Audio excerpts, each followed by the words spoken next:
Did Congress by default scuttle free press? I often get asked this question on the freedom of the press under the Congress party, and that Congress nowadays you'll hear very often that the Congress is talking about freedom of the press and using terms like Kodi media and stuff like that. The emergency is a classic example where the press was scuttled to a great extent. VC Shukla, who was responsible for it at that point of time, was speaking to proprietors of newspapers, asking them to remove this editor. There was a conversation between the Statesman editor and VC Shukla, where they were talking about that such reports must appear in the papers, and such reports must not appear in the papers which are critical of Mrs. Gandhi or were critical of her actions or her imprisonment of people.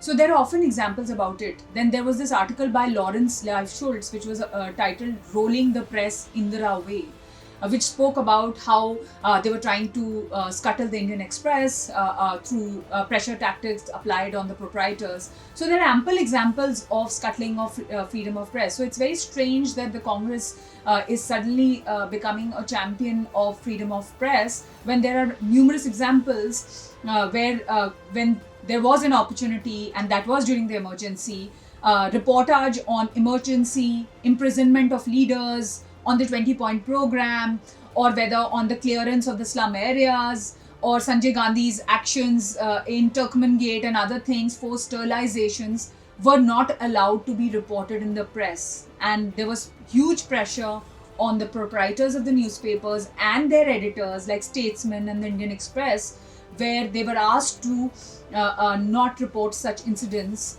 which were critical of Mrs. Gandhi. So we have to evaluate the evidence and see it in the context that when there was absolute power, how did Mrs. Gandhi react to it?